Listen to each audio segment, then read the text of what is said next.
Hello, I'm Simon Calder and I'm happy to be back in one of my favourite corners of the Aegean Sea, the Bodrum Peninsula.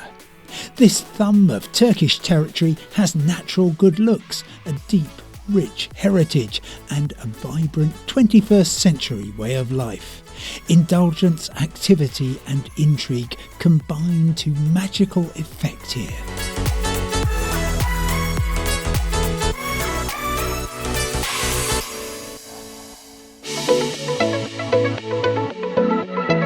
Getting to Bodrum is easy, with many direct flights, and so is falling in love with the place when you first see the sugar white houses of Bodrum sprinkled around a natural amphitheatre. Time for a close-up with the port at the heart of the town. Bodrum Harbour has a magnificent setting and it has been a really important hub for the Eastern Mediterranean for millennia. The first known settlement was founded around 1200 BC and for centuries warring powers fought for control of the harbour. Today it's a bay of tranquility, offering safe haven to hundreds of boats, both pleasure craft and fishing vessels. Bodrum is still a working fishing port, and as evidence I give you a fisherman mending his nets. There's public transport as well. Bodrum has a network of ferries, including this one which sails down the peninsula to Datcha. It's a lovely way to spend a day. If you can drag yourself away from the waterside bars. Of all the cafes along the quayside, this is my favourite. It's run by the Marinas Association, but visitors are very welcome and the coffee is excellent to power you along for your next highlight, which in my case is right next door. It's the castle. Hello. The first fortress at this location, guarding the entrance to the harbour, was built soon after Bodrum was founded. At the time it was on an island, but the site is now joined to the mainland and this later structure has proved much more mighty. Bodrum Castle was created by the Crusaders, knights from across Europe during the 15th century, using stones from a much earlier building.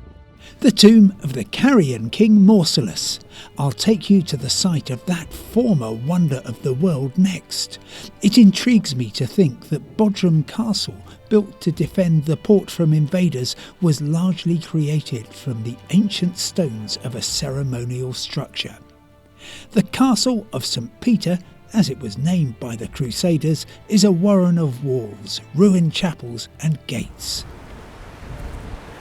The absolute highlight of Bodrum Castle, though, is the Underwater Archaeology Museum. A lot of people mistakenly think this is actually beneath the waves. It's not, but what it does do is reveal the past as discovered in shipwrecks. For thousands of years, seafaring was the main form of trade and communication in the Aegean Sea. Each shipwreck was a human tragedy, yet the painstaking recovery of these vessels and their contents by nautical archaeologists provide insights into the craftsmanship and commerce of the ancient world. Think of these vessels and their contents as time machines. Look back in amazement. Over 3,200 years ago, towards the end of the Bronze Age, a ship was sailing off the southern Turkish coast. It sank, and in 1982 a sponge diver discovered the cargo, which comprises, for example, all these amphora, the pottery jars filled with salted fish, with olive oil, with wine, and precious metal, a ton of tin, 10 tons of copper, which goes to make bronze. These messages from the past resonate in the present, a desire for good food and drink imported from distant lands, as well as the deployment of the latest technology for war or peace. I love the way that this feels like a real ancient castle, which of course it is. And I've also got to understand a lot more about how Bodrum and the rest of the Aegean was so important for the development of humanity.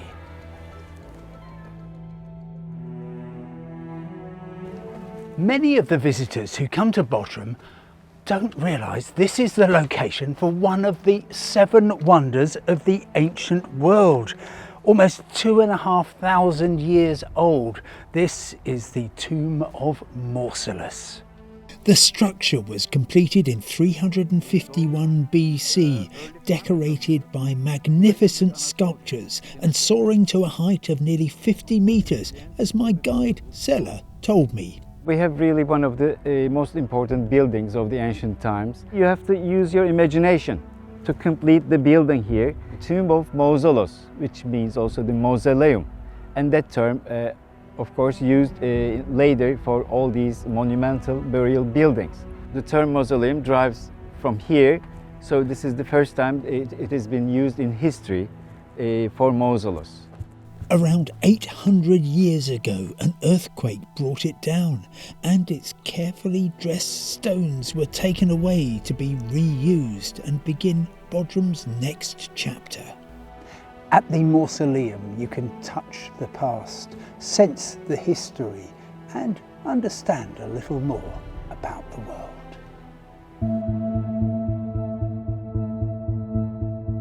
Just 200 metres inland from the mausoleum, another ancient triumph hewn from a hillside. A survivor for 24 centuries and still in pretty good shape. No, not me, the theatre here in Bodrum, an entertainment highlight from the 4th century BC.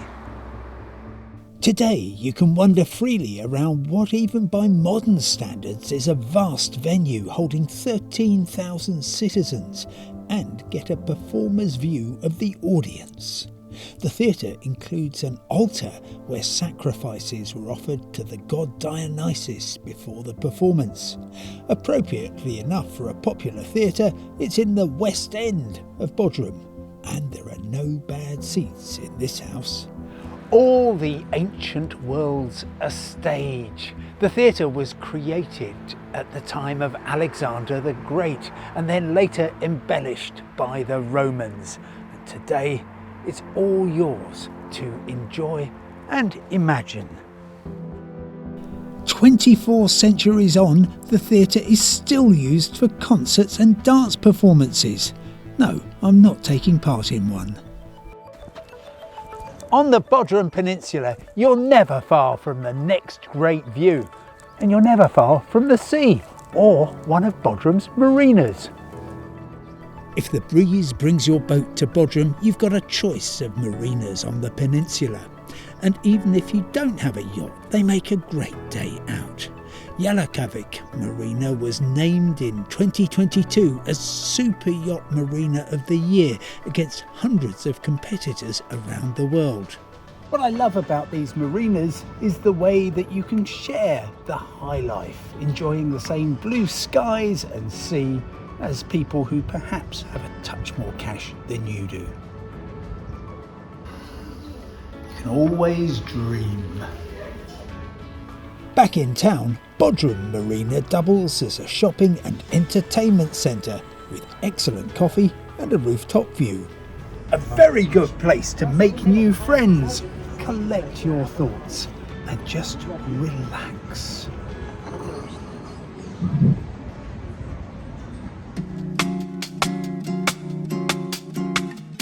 Go west to the far end of the Bodrum Peninsula and you end up at Gomeshlook, which is an old fishing village.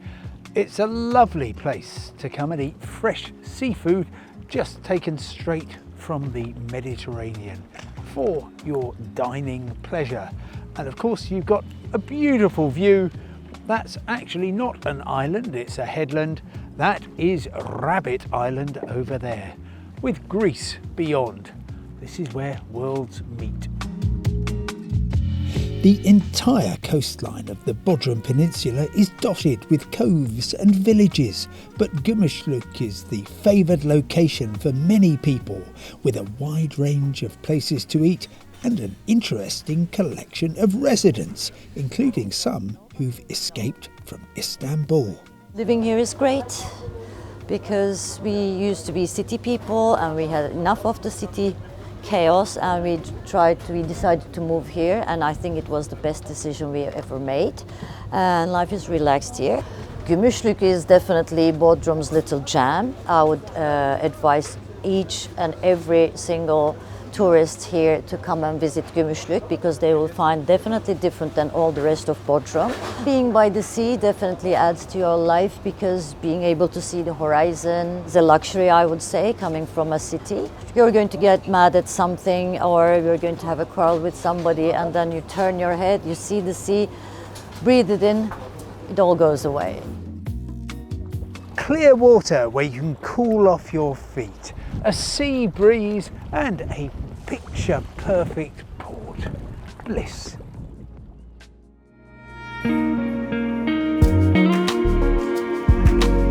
In central Bodrum, I don't think it's possible to walk more than a few metres in any direction without finding somewhere to eat. From friendly, inexpensive locations serving up delicious kebabs to gourmet restaurants, there's something for everyone's taste and wallet. My favourite place to eat, a taverna if you like, is Mudavim with my very good friend Ella. Thank you very much. The human menu. Thank you, very kind of you. And the menu of today, so what we have today. Instead of reading everything, you just have a look and you decide what you are going to eat. I love it here, but Ella, tonight I am going to do a bit of fine dining. I'll see you tomorrow. I'll see you tomorrow, thank you. I'm heading for Orphos for the ultimate in seafood sophistication.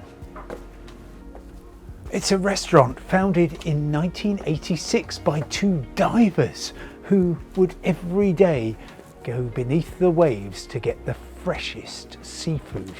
And that is exactly what happens today. And I'm glad to see my usual table at the western end of the terrace is available. A little amuse-bouche. I've got some gorgeous seafood starters, bit of salad and some very good fish soup. Oh, particularly delicate white wine. Round two, and now we're really getting into the seafood. So I have a clam here, flat oysters, and then a quadis, a local seafood, but all of this is as fresh as it could be, straight from the Mediterranean. This gastronomic heaven isn't simply about sea to table, also winery to table. There are very limited numbers of an extraordinarily good red wine which is grown and made on the peninsula.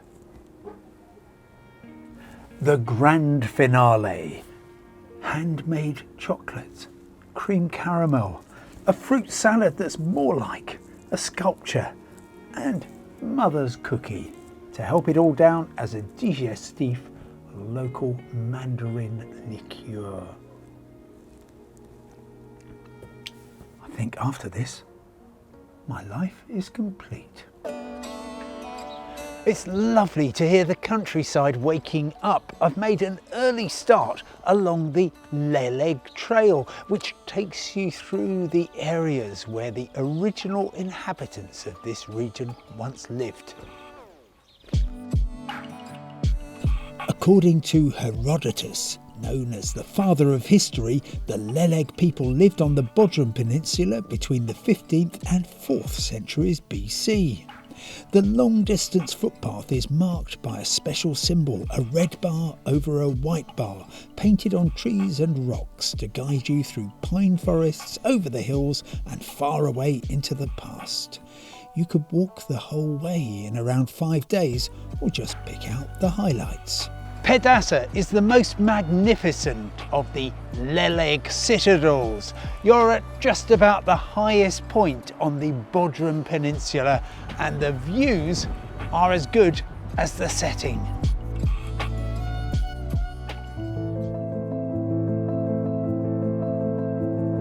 A big highlight for lots of people who come to Bodrum is a trip on a gullet.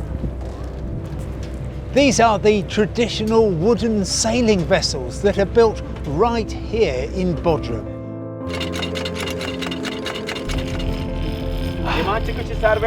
Great to see other people working while you're sitting and drinking tea. The ship sleeps 16 guests, and come and have a look at a typical cabin. Here we are. Plenty of room for two, and there's even a very nice bathroom. This is the communal area where you can drink yet more tea, or indeed, if you're busy and antisocial, you can also get on with a few things because there's Wi-Fi on board the vessel. That's my very hard-working friend Baran, by the way. This is rather more comfortable than anybody has the right to expect. You can laze around while scanning the horizon and deciding which of these beautiful islands is your favourite. The lucky guests benefit from a philosophy of indulgence. What we are offering in here is a kind of lifestyle, let's say. All you have to do is to live it and to experience it. You don't have to cook. Whatever you want, we try to offer. The crew have your best travel interests at heart, and an essential component of a gullet cruise is the privilege of mooring in a bay of your own. It's lovely just to look at the sea, or maybe go for a swim in it, but even better to do some underwater exploration of your own.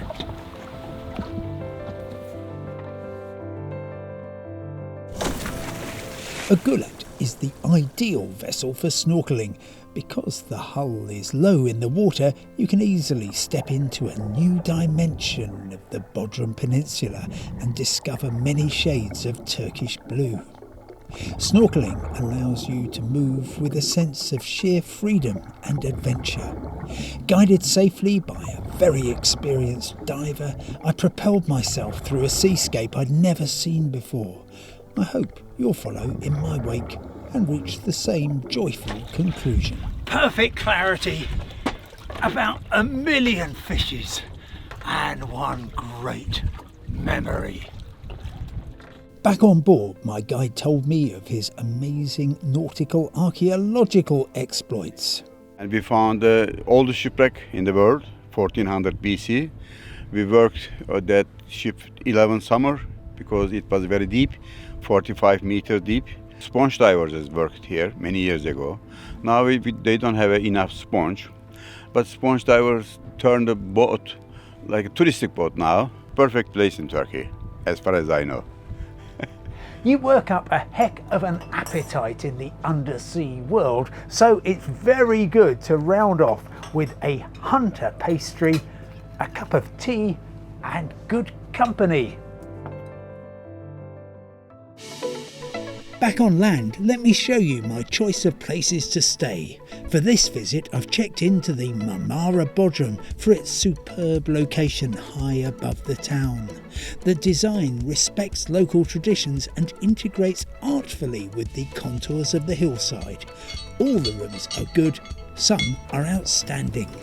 Suite 1100. The key is something to behold, and I've been given the chance to have a look around what they call the party animal suite. They were obviously expecting me. Come and have a look at what there is for your enjoyment. Lovely living space.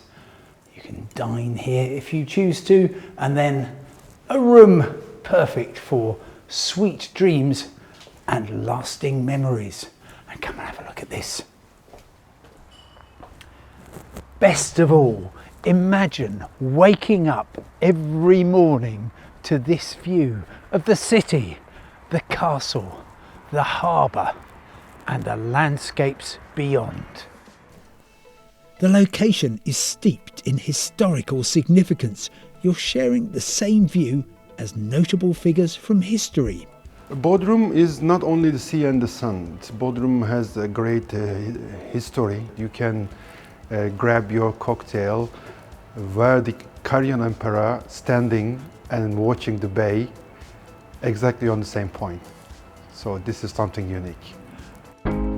If you prefer to be right on the seashore, there are lots of options on the peninsula, starting with the Swiss Hotel Resort Bodrum Beach, an opulent location on the Aegean Sea, decorated by gardens and brilliantly conceived around a dominant colour, designed to resonate with the look of Bodrum itself. When you're thinking about the Bodrum, so you can imagine white.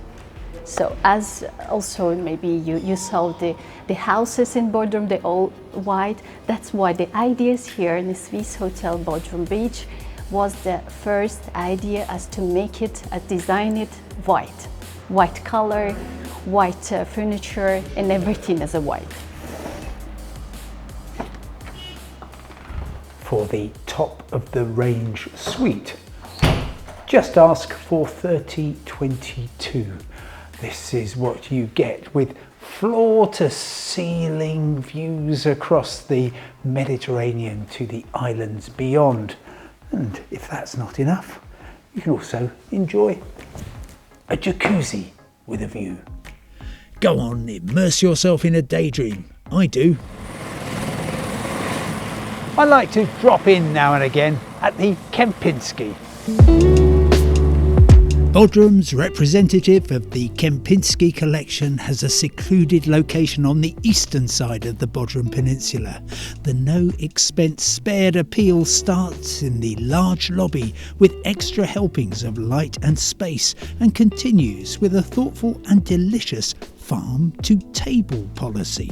Very unique hotel, so we are getting every the vegetables and all from our farm. We are serving our guests from ground to the table, so that's why everything is special here.